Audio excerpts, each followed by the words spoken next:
आपने पूरी जान के साथ धक्का देना है, टर्न करना और वहां से शूट। मैंने ट्रेन किया है इंडियन आर्मी को, वो यूनिट जो गलवान में लड़के आ चुकी थी, जिन्होंने काफ़ी ज़्यादा बहादुरी से लड़ा था, पर उनको थोड़ी कैजुअलिटीज़ भी हुई थी। जब उन लोगों को ट्रेन किया तो उनकी तरफ से मुझे फीडबैक मिला कि साहब अगर ये ट्रेनिंग हमारी उस वक्त होती।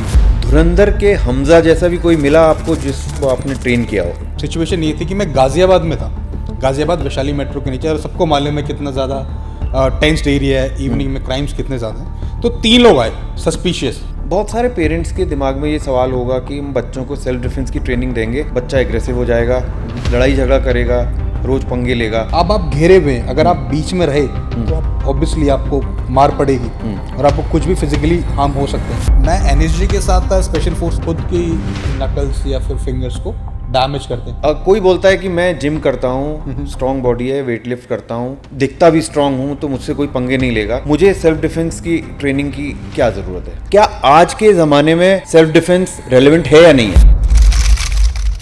मैं हूं Kamlesh, welcome back to the podcast. आज हमारे साथ हैं एक बहुत ही स्पेशल गेस्ट जिनका नाम है विनीत रंजन, और ये हैं एक कॉम्बैट और सेल्फ डिफेंस के एक्सपर्ट। इन्होंने ट्रेन किया है इंडियन आर्मी को, इंडियन पुलिस को, और बहुत सारे एनएसजी कमांडोज को, स्काई फोर्स को, उसके साथ साथ कॉर्पोरेट्स को, कॉलेज को। अब इन्होंने स्टार्ट किया है हल्द्वानी में डेल्टा वीआर एकेडमी। तो welcome to the podcast Vineet ji. Thank you so much sir, बहुत बहुत शुक्रिया बुलाने के लिए इतने अच्छे पॉडकास्ट रूम में, बहुत बहुत शुक्रिया। Thank you. सबसे पहले हम स्टार्ट करेंगे कि क्या आज के ज़माने में सेल्फ डिफेंस रेलेवेंट है या नहीं है? सर, सेल्फ डिफेंस एक टूल है, सर्वाइवल टूल है, जो आपके पास होना चाहिए। दूसरी इंपॉर्टेंट बात कि जिस हिसाब से क्राइम रेट बढ़ रहा है और जिस हिसाब से आपकी सोशल मीडिया पे अवेलेबिलिटी है, कोई भी आपको कहीं भी ट्रैक कर सकता है, राइट? करेक्ट। लेट्स इमेजिन आप कहीं जा रहे हैं, कोई घात लगा के बैठा है और आपको ट्रैक कर ली। बहुत इंपॉर्टेंट पॉइंट। तो अगर आप उधर फंसते हैं तो आपके पास क्या ऑप्शन है? आपको खुद सेल्फ इक्विप्ड होना पड़ेगा इन टूल्स के साथ, ताकि आप उस सिचुएशन को काउंटर कर पाए। तो इसलिए सेल्फ डिफेंस का आना इस वक्त बहुत ज़्यादा ज़रूरी है। एक प्रैक्टिकल से एग्जांपल लेते हैं। मैं कहीं रात में किसी रोड पे फंस गया जी, 2 लोगों के बीच में जी। अब आप बताइए मेरा बेस्ट कोर्स ऑफ एक्शन क्या होना चाहिए? अगर मैं सपोज कीजिए मैं ट्रेंड नहीं हूँ, तो मुझे क्या करना चाहिए? बहुत आसान है, बहुत सिंपल है। बचपन में हम सब लोग ड्रामा, थोड़ी एक्टिंग करते हुए आ रहे, बस हल्का सा वही करना है वहाँ पे। इमेजिन आपको 2 लोगों ने घेर लिया, आपके पास है, आपने कुछ नहीं करना, आपने बहुत कामली शांत तरीके से उनसे पूछना कि भैया क्या बात है, मैं आपको नहीं जानता, मैं फर्स्ट टाइम आया हूँ पे, क्या प्रॉब्लम है? तो पहले आप उनको सुनो, उनके एक्शंस को समझो, जानो, आसपास की जो लोकेलिटी है थोड़ा उसको ऑब्जर्व करो। क्या हो सकता है वो 2 लोग, उनके पीछे 2-3 लोग और हों, हो सकता है वो 2 लोग सिर्फ आपसे पूछने आए हो कि वो उनको आप सस्पिशियस लग रहे हो, तो कुछ भी हो सकता है। तो लेट्स इमेजिन कुछ नहीं हुआ, ठीक ठाक है, उन्होंने बोला जाओ, आप निकल गए सॉरी वॉरी बोल के। अब सेल्फ डिफेंस क्यों? हो सकता है वहाँ पे वो आपको थ्रेट करने आ रहे हो, वायलेंस बढ़ जाए वहाँ पे, वो आपसे पैसे मांगने की कोशिश करे। अगर ऐसा कुछ होता है एज एन लेमैन, तो आपको सिंपल काम करना है, आपको कुछ नहीं आता, आपको पैसे देने हैं वहाँ से और चुपचाप निकल जाना है। ओके, सो सबसे पहले तो मुझे एसेस करना है कि ये क्यों आए हैं। ये मुझसे सिर्फ पैसे लूटने आए हैं, मोबाइल लूटने आए हैं, या मुझे धमकाने आए हैं, या मुझसे कुछ इन्फॉर्मेशन निकलवाने आए हैं, या मुझे किडनैप करने आए हैं। तो सबसे पहले मुझे थ्रेट परसीव करनी चाहिए, कितनी थ्रेट है, राइट? ठीक है। और फिर आप बोल रहे हैं कि नंबर 2, अगर वो मुझसे पैसे मांगते हैं तो मुझे चुपचाप दे देने चाहिए, उनसे उलझना नहीं चाहिए, काम दिमाग से रहना चाहिए। बिल्कुल, ठीक है। और उसके बाद मुझे क्या करना चाहिए? सपोज कीजिए मैंने पैसे दे दिए, बट मुझे लग रहा है कि ये शायद मुझे पीटेंगे भी। हाँ, अब जब बात वायलेंस की आ जाती है, फिजिकल वायलेंस की आ जाती है, जहाँ पे आपको फिजिकली हार्म होगा, तब आपको वहाँ पे अब थोड़ी सी एक्टिंग, थोड़ा सा ड्रामा बिल्कुल डालना पड़ेगा। तो आपने करना क्या, उनसे बात करनी, भैया प्लीज़ मुझे मारिए मत, मैं आपको पैसे दे देता हूँ, आप मेरा मोबाइल ले जाइए, आप मेरे पास ये वॉलेट पड़ा है ये ले जाइए, आप उनको ऑफर करो। इमेजिन आप सामने खड़े हैं, यहाँ हैं, और आपके सामने 2 लोग खड़े हैं। अगर अब आप घेरे हुए हैं, अगर आप बीच में रहे तो आप ऑब्वियसली आपको मार पड़ेगी और आपको कुछ भी फिजिकली हार्म हो सकता है। आपने स्मार्टली करना है कि आपने बातें करते करते उनको सिंगल लाइन पे लेके आना है। जैसे आप सिंगल लाइन पे लाए, आपने पूरी जान के साथ धक्का देना है, टर्न करना और वहां से शूट, सीधा भागना है। और ध्यान रखना है भागते हुए क्या करना है। भागते हुए आपको जो भी दिखे, डस्टबिन दिखे, कुछ दिखे, कोई भी बैरियर डालते रहना है, ताकि आप टाइम और बाय कर पाओ, खरीद पाओ और अपना डिस्टेंस उनसे और आपके बीच में बढ़ा पाओ। फिर आप एंड भी तो करना है। आप एंड क्या करना है, जब आप भाग लिए तो आपने करना क्या है, सिंपल काम करना है। या तो आप भीड़ में शामिल हो जाइए, या तो फिर आप कहीं जाके छुप जाइए जहाँ पे आप कैमोफ्लाज हो जाए, आप दिख ना पाए। तो ये सिंपल काम है। ओके, तो मतलब भागना इज़ द बेस्ट स्ट्रेटजी। अगर आपको लगता है कि आपको फिजिकल हार्म हो सकता है तो आप, लेकिन ऐसे ही मत भागिए, पहले उनको एक लाइन में लाइए, पुश कीजिए by those 3-4 seconds and then just run away. And while running keep creating obstructions, जिससे कि आप 1 सेकेंड 2 सेकेंड 3 सेकेंड कर करके टाइम बाई करते रहें। Right. और जाके या तो भीड़ में मर्ज हो जाइए या फिर किसी कोने में छुप जाइए। कोने में छुप जाइए। Exactly. वाह, एक्सीलेंट। तो आपके किसी ट्रेनिंग के साथ भी ऐसा कोई इंसिडेंट हुआ? आप लोगों को ट्रेन करते हैं, किसी ने बाद में बताया कि ट्रेनिंग की वजह से मुझे ये फ़ायदा हुआ, इस सिचुएशन में मैं था, कुछ एग्जांपल्स? यस, मैंने ट्रेन किया इंडियन आर्मी को। सो मैं लास्टली जो मैं एसोसिएट था वो यूनिट जो गलवान में लड़के आ चुकी थी, जिन्होंने काफ़ी ज़्यादा बहादुरी से लड़ा था, पर उनको थोड़ी कैजुअलिटीज़ भी हुई थी। जब उन लोगों को ट्रेन किया तो उनकी तरफ से मुझे फीडबैक मिला कि साहब अगर ये ट्रेनिंग हमारी उस वक्त होती तो शायद हम इतनी ज़्यादा कैजुअलिटी फेस नहीं करते। ऑब्वियसली बात है, इंडियन आर्मी ने भी नुकसान पहुंचा था, लेकिन लड़ाई में नुकसान दोनों तरफ होता है क्योंकि वो लड़ाई है। तो उनकी तरफ से मुझे फीडबैक मिला। फिर हमारे स्टूडेंट्स जो इंडियन आर्मी में है, पुलिस में है, वो काफ़ी अलग अलग जगह में रहते हैं, टेंस एरिया में रहते हैं। जैसे कि मैं अभी दिल्ली पुलिस के साथ था, तो दिल्ली पुलिस के स्पेशल क्राइम सेल के साथ था, जिनका काम होता है ये आपके क्रिमिनल्स को अरेस्ट करना। तो जब वो क्रिमिनल ऑपरेशंस में जाते हैं या रेड्स पे जाते हैं, तब वो मुझे बताते हैं कि साहब हथियार तो हम इस्तेमाल नहीं कर सकते क्योंकि अलाउड नहीं है, ऑथोराइज नहीं है, लेकिन हम पे इतना कॉन्फिडेंस रहता है कि सामने से आ जाए तो उसको कैसे टेक डाउन करना है, कैसे अरेस्ट करना है, उस पर हमारा कॉन्फिडेंस बहुत आई है और आपकी ट्रेनिंग से काफ़ी हेल्प मिलती है। तो those must be very proud moments for you when people who are defending our country at the border or internally come back to you and say कि सर बहुत फायदा हुआ आपकी ट्रेनिंग से। Yes, that is something. I mean, we work for money. Yes, it is important. But when you get these words ना, मतलब life बहुत ज़्यादा फुलफिलिंग और एनरिचिंग लगती है, तब ज़्यादा मोटिवेशन आता है सुन के। तो फोर्सेस को ट्रेन करने में और सिविलियंस को ट्रेन करने में क्या डिफरेंस है? फोर्सेस को ट्रेन करने में और सिविलियंस में एक मेजर डिफरेंस है। फोर्सेस का काम है असॉल्ट करना, assault to eliminate the bad element of the society and the nation. तो वहाँ पे ट्रेनिंग का माइंडसेट होता है कि you have to go inside and kill them. And civilians में होता है कि सर्वाइवल, क्योंकि एज अ सिविलियन मैं बाहर मारने नहीं जा रहा हूँ, मैं अपनी रोज़मर्रा की ज़िंदगी जी रहा हूँ, जिसमें नौकरी, घूमना फिरना, दोस्तों से मिलना है। इन केस ऐसी कोई प्रॉब्लम आती है तो मैं वेल इक्विप्ड हूँ, मैं अपना डिफेंस और अपने दोस्तों का, फ्रेंड्स, फैमिली को अच्छे से डिफेंड कर पाऊँ। तो बेसिक माइंडसेट का डिफरेंस है। स्काई मार्शल्स बहुत इंपॉर्टेंट होते हैं, आपको तो पता ही नहीं चलेगा कि फ्लाइट में बैठे हैं नहीं हैं। वो कैसे काम करते हैं बैठ के, कैसे ऑपरेट करते हैं, कैसे पता लगाते हैं कि कौन आदमी सस्पिशियस है, कौन नहीं है, उसके बारे में थोड़ा बताइए। सी, मैं नेशनल सिक्योरिटी गार्ड्स के साथ था मानेसर में, तो हम ट्रेन करे थे स्पेशल एक्शन ग्रुप को। स्पेशल एक्शन ग्रुप होता है और एक स्पेशल प्रोटेक्शन ग्रुप होता है, दो होते हैं।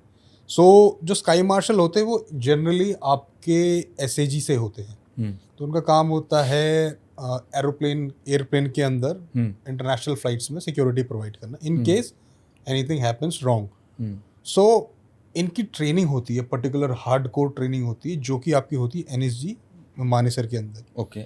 अब इनका थ्रेट परसेप्शन करने का जो स्टाइल होता है, फर्स्ट ऑफ ऑल आप इनको कभी नहीं पहचान पाएंगे। डिपेंड करता है आप कौन सी फ्लाइट में हैं, कौन सा स्टाइल है, यूएस है, यूरोपियन है, ऑस्ट्रेलियन है, कि बिल्कुल एग्जैक्टली मर्ज करेंगे, बिल्कुल ट्रेंड में। अच्छा, उसी तरह के कपड़े भीड़ में बिल्कुल मर्ज कर जाएंगे तो आप इनको पहचान नहीं सकते? नहीं पहचान सकते। अच्छा, तो बट ये कैसे लोगों में कैसे नज़र रखते हैं, किस तरह से ढूंढते हैं कि कोई सस्पिशियस एक्टिविटी हो रही है, वो कैसे होता है? सी, ऐसा होता है कि इन जनरल ज़्यादा मुझे भी नहीं मालूम, क्योंकि मैंने इन लोगों के साथ काम किया, पर इनकी आइडेंटिटी हमेशा हिडन होती है। सो जब ये लोग ट्रेन करने आते हैं तो मुझे इतना मालूम होता है कि इनमें से ये इस पर्टिकुलर यूनिट के बंदे हैं, इनको ट्रेन करना है। पर हाँ, थोड़ी बहुत बातचीत के दौरान थोड़ी बहुत जानकारी होती है। सो एक बेसिक आइडिया ये है कि जनरली जो कोई स्काई मार्शल होता है वो एक ऐसे लोकेशन में बैठते हैं जहाँ से वो एक पेरिफेरल व्यू रख पाए लोगों पर, कि कौन किस एरिया में है, कहाँ है, सो इन जनरल अगर आप एंट्री एग्जिट्स हैं उनके आसपास शायद हो सकता है, मैं इसकी श्योरिटी नहीं ले सकता पर हो सकता है, तो वहाँ से ये लोग चेक इन कंट्रोल करते हैं। इमेजिन कीजिए कोई सस्पिशियस एक्टिविटी है, कोई बैठा हुआ है जो अननेसेसरी स्वेट कर रहा है, अननेसेसरी फंबल कर रहा है, या अननेसेसरी उसकी एक्टिविटीज़ है। अब 1 घंटे की फ्लाइट में कितनी बार आप वॉशरूम जा सकते हैं? एक बार में भी, हाँ मैक्स 2 बार चले गए, ज़्यादा ठंडा हो गया इसी। अब कोई फ्रीक्वेंटली वॉशरूम जा रहा है या किस टाइप की एक्टिविटी हो रही है, तो इन जनरली ये लोग कांटेक्ट करते हैं एज एन आपके जो सीनियर स्टाफ होगा आपका एयर हॉस्टेस में, जो कैबिन क्रू होता है उनसे कांटेक्ट करते हैं, वाया कॉन्टैक्ट्स होता है। मुझे भी इसके बारे में एग्जैक्ट इन्फॉर्मेशन नहीं है, मैं एक अंदाजन अनुमानित बात बोल रहा हूँ क्योंकि मेरा थोड़ा बहुत इंटरेक्शन रहता है, तो बातों बातों में जो पता चलता है ये वही चीज़ है। तो इस तरीके से लोग काम करते हैं। अब दूसरा तरीका होता है कैटेगरी में डिवाइड करने का। फर्स्ट होता है आपका green flag, good to go, कोई प्रॉब्लम नहीं। सेकंड होता है ऑरेंज, मे बी कुछ सस्पिशन है, इसको आपको नज़र में रखना है। Red flag, everybody knows this is the problem.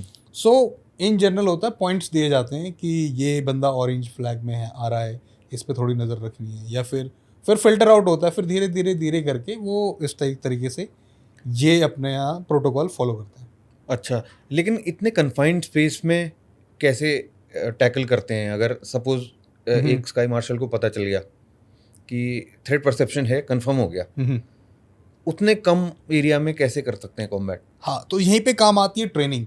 सो यहीं पे काम आती है, हम लोग जो ट्रेन कराते हैं, तो हम ट्रेन कराते हैं duty oriented combat system, specifically designed होता है इस टाइप के सिनेरियोज के लिए। ओके, सो ये जैसे ये स्काई मार्शल है, आप उसको पता चले कंफर्म है कि यार इस बंदे को मुझे न्यूट्रलाइज करना है, इसको अरेस्ट करना है, अदरवाइज ये प्लेन की सिक्योरिटी को प्रॉब्लम करेगा।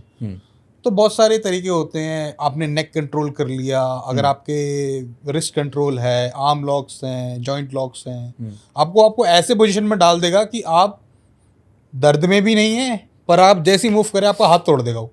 तो वैसे ही आपको टेक डाउन करके वो चुपचाप साइड ले जाएगा।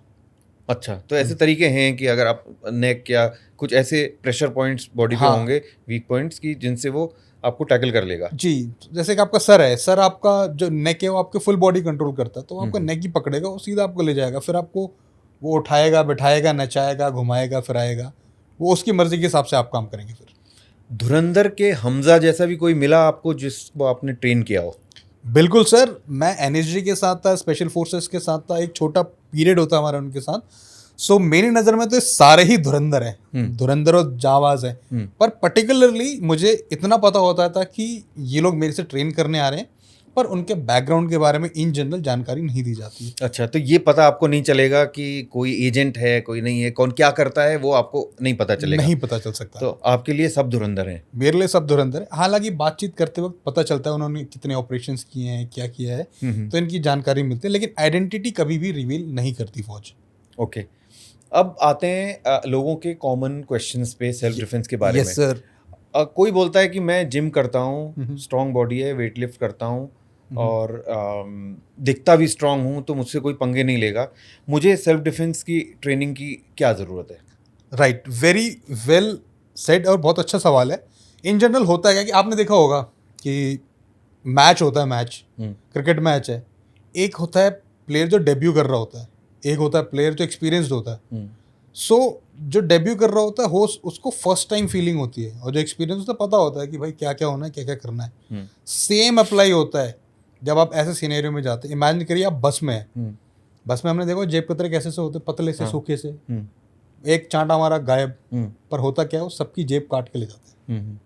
इसलिए क्योंकि उसको मालूम है वो उस इलाके का, उस गेम का चैंपियन है, वो एक्सपीरियंस्ड आदमी है, उसे पता है कौन किस क्या हरकत करने वाला है, क्या मूवमेंट होगा, और अब मैं कब काटना है मुझे, उसे सब मालूम है। पर वहीं अगर आप बॉडी बिल्डर हैं, आप मतलब body builder not as a body builder, आप स्ट्रांग हैं, आपको लगता है कि आपको कुछ नहीं होगा, आपको पता भी नहीं चलेगा, और जैसे आप मूव करोगे वैसे आपको ब्लेड दिखेगी और आप पे कट लग जाएगा। पर यहाँ पे ट्रेनिंग का होना बहुत ज़रूरी है। अगर आप ट्रेन है तो आपको पता ही, आप अवेयर है कि मेरे आसपास दाएं बाएं है कौन। तो it's not just the physical training but also mindset training. Yes sir. That makes you self reliant for defending your self. तो अगर आपकी माइंडसेट ट्रेनिंग भी हुई है तो आपको पता रहेगा कि हाँ क्या क्या हो रहा है, आप अवेयर हैं अपने सराउंडिंग्स के लिए। यस। तो ओके, बहुत अच्छा। कोई ऐसी राइट एज है सीखने की बचपन में ही सीख सकते हैं कॉम्बैट, या फिर किसी भी एज का इंसान या किसी भी कदकाठी का इंसान, किसी भी फिटनेस का इंसान सीख सकता है? हाँ, देखिए बचपन में अगर हम शुरुआती दौर देखें तो बच्चा जब कमांड लेने लायक हो जाए कि वो ऑर्डर्स ले पा रहा है, अगर मैं उसको बोलना उठ जाओ बैठ जाओ, वो वर्ड्स को समझ पा रहा है, वो उस पर एक्ट कर पा रहा है, तो इन जनरल 6 ईयर्स ऑनवर्ड्स आप ट्रेनिंग में डाल सकते हैं। पर उसके बाद अगर कोई एज है तो जिस दिन आप चाहें उस दिन से आप स्टार्ट कर सकते हैं। तो कोई फिक्स एज नहीं है, कोई कदकाठी नहीं है, कोई बैकग्राउंड नहीं है, तो भी चलेगा। बस आपको एक शुरुआत करनी है, तो आपको ट्रेनिंग में आना ज़रूरी है। ट्रेनिंग के लिए एक ये भी क्वेश्चन रहता है कि इंजरी हो जाती है, चोट लग जाती है। वैसे शायद मुझे रियल लाइफ में कभी मैं किसी खतरनाक सिचुएशन में ना पड़ूँ जी, पर सेल्फ डिफेंस सीखने के चक्कर में मेरा हाथ टूट गया या कोई कहीं और चोट लग गई, तो इसमें क्या बोलेंगे आप? हाँ, देखिए ऐसा है कि चोट लगना तो लाजमी है। वो आपको चोट कहीं भी लग सकती है, चाहे वो फुटबॉल खेलने जाए, बास्केटबॉल खेलने जाए, कुछ भी खेलने जाए, जहाँ पे फिजिकल एक्टिविटी थोड़ा एक्सर्शन होगा वहाँ पे चांसेस हैं कि चोट लगे। लेकिन बट आबेल मुझे मार तो नहीं कर सकते ना? हाँ, बिल्कुल सही कह रहे हैं। तो इसमें होता क्या है कि अगर आप किसी अनट्रेंड इंस्ट्रक्टर या फिर ऐसे इंस्ट्रक्टर के साथ ट्रेन करें जिसके पास कोई बैकग्राउंड नहीं है, कोई एक्सपीरियंस नहीं है ट्रेनिंग कराने का, उन्होंने सिर्फ खेला और वो ट्रेन करा रहे, तो चांसेस हैं कि वो ट्रेनिंग की साइकोलॉजी और ट्रेनिंग की साइंस को ना समझे। पर वहाँ पे चांसेस हैं चोट लगने के। अगर आपका कोई ऐसा जिम है जहाँ पे दूसरे दिन अगर आपको फाइट करवा रहे हैं तो आप उसी टाइम उस जिम में ट्रेनिंग बंद कीजिए, उस अकेडमी को छोड़िए और वहाँ से निकलिए बाहर, क्योंकि चांसेस हैं चोट लगने के। पर अगर आप किसी क्वालिफाइड इंस्ट्रक्टर के साथ ट्रेन कर रहे हैं जिनको मालूम है, तो प्रोग्रेशन कराएंगे। पहले आपको बेसिक्स सिखाएंगे, उसके बाद आपको आपकी फिजिकल फिटनेस पे काम होगा, एंड्योरेंस बनेगी, आपका इंस्टिंक्ट डेवलपमेंट होगा, तब जाके कहीं आप फाइट्स के बारे में सोच सकते हैं। अभी होगी नहीं, राइट? तो ट्रेनिंग में चोट लगे चांसेस बिल्कुल भी नहीं है, जीरो। आपके साथ कभी हुआ है कोई इंसिडेंट रियल लाइफ में? जी हाँ, मेरे साथ एक इंसिडेंट हुआ है। इन जनरली हम लोग जब ट्रेन कर लेते हैं इंस्ट्रक्टर बनने के बाद तो नहीं हुआ, क्योंकि हम समझ जाते हैं। बट जब ट्रेनिंग के दिन थे उस टाइम हुआ था। सिचुएशन ये थी कि मैं गाज़ियाबाद में था, गाज़ियाबाद वैशाली मेट्रो के नीचे, और सबको मालूम है कितना ज़्यादा टेंस्ड एरिया है, इवनिंग में क्राइम्स कितने ज़्यादा हैं। तो 3 लोग आए सस्पिशियस बाइक पे, वो मेट्रो के नीचे रुके। अब मैं सामने खड़ा हूँ, तो उन्होंने क्या किया, एक राइट गया, एक लेफ्ट गया और एक सामने खड़ा है। तो मेरे रडार में तो कुछ आया दिमाग में, यार ये नॉर्मल सा तो नहीं है, कुछ तो गड़बड़ है यहाँ पे। पर मैं कंफर्म नहीं था, तो मैंने क्या किया, नज़र रखी, पर मैं अपने दोस्त का वेट कर रहा था वहाँ पे। तो जैसे पीछे वाला इस तरफ गया तो उस लड़के ने कुछ सस्पिशियस एक्टिविटी करी, उसने कुछ डंडा या रॉड टाइप्स की उठाने की कोशिश करी और मेरे पीछे आया। वो जैसे ही मेरे पीछे आया, जो बाइक वाला था, मैं उसके पीछे निकल गया और फिर मैंने वहाँ से उनको असेस किया। तो जैसे ही वहाँ असेस किया तो मुझे लगा, फिर उनमें से एक टर्न हुआ और पीछे से 2 मेरी तरफ आने लगे। तब मेरा सस्पिशन कंफर्म हुआ कि कुछ गड़बड़ है। Simple as trained as understood कि लड़ाई तब जीती जाती है जब आप उसको अवॉइड कर लेते हैं, स्पेशली इन स्ट्रीट। तो मैंने बाइक घुमाई, निकल गया मैं वहाँ से, सिंपल। आजकल सब लोग यूट्यूब से बहुत कुछ सीखते हैं, तो सेल्फ डिफेंस की टेक्निक्स तो मैं यूट्यूब के वीडियो देख के भी सीख सकता हूँ जी, तो बिल्कुल, मुझे बिल्कुल। कहीं ट्रेनिंग क्लास अटेंड करने की ज़रूरत है या यूट्यूब काफ़ी है? देखिए बहुत सारी चीज़ें आप यूट्यूब से सीख सकते हैं। यूट्यूब एक अच्छा प्लेटफॉर्म है लर्निंग के लिए। पर सेल्फ डिफेंस और किसी भी फिजिकल एक्टिविटी के लिए आपको ऑन ग्राउंड होना बहुत ज़रूरी है। क्योंकि मैं यूट्यूब से कुछ बेसिक्स और थ्योरेटिकल चीज़ें सीख सकता हूँ। हो सकता है मैं स्टांस सीख लूँ, पर जैसे हम फौज को सिखाते हैं, और फौज से भी मैंने सीखा है कि आप ट्रेनिंग जितनी भी कर लें, but combat is the mother of learning. वो सबसे बड़ा लर्निंग लेसन है। बट अब ट्रेनिंग में हम कॉम्बैट कैसे करेंगे, मतलब लड़ाई कैसे करेंगे, उसके लिए बहुत सारी ड्रिल्स होती हैं। इंस्टिंक्ट बिल्डिंग ड्रिल्स होती हैं, आपकी फ्लिंच को कंट्रोल करने की ड्रिल्स होती हैं, आप पंचेस को लैंड कराने की ड्रिल्स, बहुत सारे डिफरेंट गेम्स होते हैं जहाँ पे ट्रेनिंग फन होती है, मज़ा आता है। फ्लिंच क्या होता है? फ्लिंच होता है कि कोई आपको मारने की कोशिश करे तो आप ब्लॉक कर रहे हैं, ठीक है, आप डर रहे हैं, तो उसको कैसे कंट्रोल करना, ताकि आपको कोई फ्लिंच आपको पंच करे, आप मूव करो, देन आप काउंटर हिट कर पाए। तो वो चीज़ कैसे डेवलप करनी है। और दूसरा, जब आप ट्रेनिंग करते हैं तो बहुत सारे फन एंड गेम्स होते हैं, तो आपको मज़ा बहुत आता है और आपको पता भी नहीं चलता कि आप कॉम्बैट के लिए रेडी हो रहे हैं। तो एक उसी तरह से है जैसे क्रिकेट में कोई यूट्यूब पे वीडियोस देख के शायद कुछ चीज़ें इंप्रूव कर सकता है, सीख सकता है, लेकिन बिना एक्चुअल फिजिकल प्रैक्टिस किए कोई क्रिकेटर नहीं बन सकता। राइट, आपको ऑन ग्राउंड आना ही पड़ेगा। बहुत सारे पेरेंट्स के दिमाग में ये सवाल होगा कि हम बच्चों को सेल्फ डिफेंस की ट्रेनिंग देंगे तो बच्चा एग्रेसिव हो जाएगा, लड़ाई झगड़ा करेगा, रोज पंगे लेगा, तो उन पेरेंट्स के लिए आप क्या बोलना चाहेंगे? सी, अगर आपका बच्चा सेल्फ डिफेंस और किसी भी पर्टिकुलरली मार्शल आर्ट्स में ट्रेंड है, सबसे पहला वो उल्टा बहुत ज़्यादा काम, कंपोज्ड और ऑब्जर्वेंट हो जाएगा। राइट, इमेजिन कीजिए कि आपका बच्चा के पास कोई ऐसी सिचुएशन में फंसता है जहाँ पे हो सकता है हीटेड आर्ग्यूमेंट हो जाए, फिजिकल वायलेंस की तरफ जाना पड़े, तो उसको पहले पता है कि वायलेंस से पहले 4 स्टेप हैं जो मुझे करने हैं। मुझे ऑब्जर्व करना है, मुझे बात करनी है, मुझे निगोशिएट करना है, देन जाके मुझे एनालाइज करते हुए अपना फर्दर स्टेप को पे एक्शन लेना है। तो लड़ाई की तो बहुत दूर की बात है, वो तो स्मेल कर लेगा कि यहाँ पे कुछ फिशी है और वहाँ से चुपचाप निकल जाएगा। तो ये आपने बहुत अच्छी बात कही कि ऑन द कॉन्ट्ररी बच्चा ज़्यादा काम हो जाएगा, क्योंकि अभी उस सिचुएशन को एनालाइज कर सकता है। अदरवाइज वो उसका जो नेचुरल इंस्टिंक्ट होगा, और अगर वो फाइट का इंस्टिंक्ट है तो वो फाइट कर देगा, हार्ट बीट बढ़ेगी और एड्रेनलिन रश होगा और वो फाइट कर लेगा। वेरी वेल से अनट्रेन्ड बंदा जो है उसका एकदम से एड्रेनलिन रश होगा, और रश होते ही या तो वो भागेगा या तो कुछ ऐसी हरकत करेगा जिससे सामने वाले को या खुद को हार्म होने के चांसेस ज़्यादा बढ़ जाते हैं। बहुत लोग बोलते हैं कि मैं तो कुछ ना कुछ लेके चलता हूँ हथियार अपने साथ, मेरे पास तो हॉकी है, मैं तो कार में ये रखता हूँ, मुझे सेल्फ डिफेंस की ज़रूरत ही नहीं है। उनके लिए क्या बोलेंगे? देखिए, आप रख के कुछ भी चल सकते हैं। अगर आप ऑन ग्राउंड लड़ाई के दौरान उस सिचुएशन में अगर आप उसको नहीं निकाल पाए तो वो जस्ट अ टूल है, वो एक्स्ट्रा बर्डन है।